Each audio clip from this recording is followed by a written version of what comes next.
écologie dit environnement, bien sûr, et qui dit environnement dit tri. Tri des déchets, vous connaissez ça bien, puisque Charlotte, c'est comme ça qu'on l'a rencontrée la première fois. La poubelle verte, la poubelle jaune et éventuellement le compost. Vous êtes plus compost, vous. Oui, c'est vrai, très mais alors, où ça va tout ça? Ça, c'est la bonne question. Est-ce que nous progressons, nous aussi, en France, en matière de recyclage? Il faut voir. Par rapport à nos voisins, en Allemagne, je crois que c'est un petit peu mieux. Eh bien, on va parler de ça avec Frédéric ce matin. Allons-y. Alors, d'abord, je vous parle des déchets ménagers, parce que pour l'industrie, c'est autre chose, c'est un truc à part, notamment le BTP, le bâtiment, ils recyclent même. Ils recyclent très bien d'ailleurs, en général. Donc là, je vous parle des déchets ménagers, nos déchets à nous, dans la poubelle de la cuisine. Regardez, d'abord, sachez que, bonne nouvelle, désormais, le recyclage est majoritaire, 38%. C'est la première destination de nos déchets ménagers, ce qu'on jette dans la poubelle qui est généralement jaune. Alors, dans les immeubles, mais il n'y a pas que ça. Il y a aussi les déchetteries, les conteneurs pour le verre, les conteneurs qui sont dans la rue, le recyclage aussi des vêtements qui sont des conteneurs à part. Vous pouvez aussi, vous le savez peut-être, déposer vos vieux appareils électroménagers dans les magasins d'électroménagers qui les envoient au recyclage aussi. Tout ça sert à refaire les piles, exactement. Tout ça sert à en refaire des piles. Ici, vous n'imaginez pas. Oui, exactement. C'est que dans une société de télévision, on utilise. Ensuite, deuxième destination, l'incinérateur. 32% de nos déchets vont en incinération. Là, on récupère de la chaleur en général pour faire du chauffage urbain des HLM, donc c'est pas mal. Le problème de l'incinérateur, c'est la dioxine, parce que les fumées produisent de la dioxine, c'est un cancérigène, mais beaucoup moins qu'auparavant. Ça s'est beaucoup amélioré depuis les années 2000, les normes sont beaucoup plus strictes.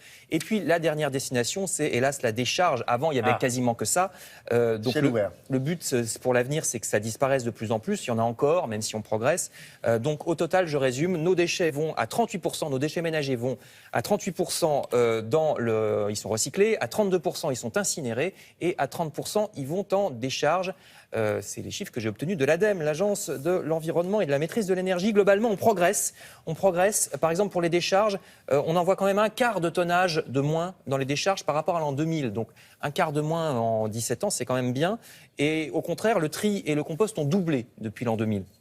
Et si je remonte encore plus loin, vous allez voir une courbe qui date des années 60. Enfin, le tout début, c'est les années 60. Donc, vous voyez, ça, c'est nos ordures. Ça a augmenté jusqu'aux années 2000. Et depuis, ça baisse, même assez nettement. Donc, c'est bien. Ça veut dire qu'on produit de moins en moins d'ordures. Les ordures, c'est la poubelle par cyclable. C'est la poubelle de base. Donc, vous voyez, ça baisse nettement depuis l'an 2000. Donc, c'est bien. On fait vraiment un effort sur les ordures. On en produit de moins en moins. Il y a même certains matériaux comme le verre, où le recyclage atteint de très très bons scores. Le verre, aujourd'hui, on en recycle 75%. C'est-à-dire quoi? On boit moins? On boit plus. Non, on le recycle plus. On le recycle plus. Je ne vous dis pas qu'on utilise moins de verre, je vous dis qu'on le recycle plus. 75%. Alors ça veut dire aussi qu'il y a encore 25% des gens qui mettent la bouteille dans la poubelle normale. Il y a quand même une marge de progression. Enfin bon, le carton aussi est très bien recyclé. Je termine avec quelques comparaisons internationales. Est-ce que nous sommes vertueux par rapport à nos voisins? Nous allons voir des cartes. Alors évidemment, vous le disiez, les Allemands. Les Allemands et les Danois, vous le voyez sur cette carte, sont les champions du recyclage. Nous, on arrive dans le peloton, en deuxième position, avec les Belges, les Hollandais, les Italiens, les Autrichiens, et beaucoup mieux que l'Europe de l'Est. Mais attention, cette carte est un petit peu faussée, parce que c'est vrai que les Allemands recyclent très bien leurs déchets, mais c'est vrai aussi qu'ils en produisent beaucoup. Regardez, ils sont en rouge avec les Autrichiens. Ceci explique peut-être ça. Ben voilà, donc ils en ont tellement qu'ils se sont affûtés, affinés. Ouais, ou alors, le fait qu'ils recyclent bien et depuis très longtemps, ça les fait un peu oublier qu'il faudrait en produire moins. Et les pires, c'est qui? Vous avez vu, il y a des statistiques. Et dans le monde, c'est qui? On ne sait pas. Là, j'ai regardé que l'Europe, parce que c'est assez peu comparable avec les pays pauvres. Europe, y compris Europe de l'Est. Oui, c'est ça. L'Europe de l'Est en général, et l'Europe du Sud est moins vertueuse que l'Europe du Nord. C'est les pays riches en général qui recyclent le plus, mais c'est aussi eux qui produisent le plus d'ordures. Donc vous voyez, ça dépend comment on voit les choses. Donc pensons aussi à utiliser des produits peu emballés, à acheter des... Vous savez, vous connaissez le paquet de gâteaux, il y a le carton avec dedans le plastique et chaque gâteau qui est emballé individuellement.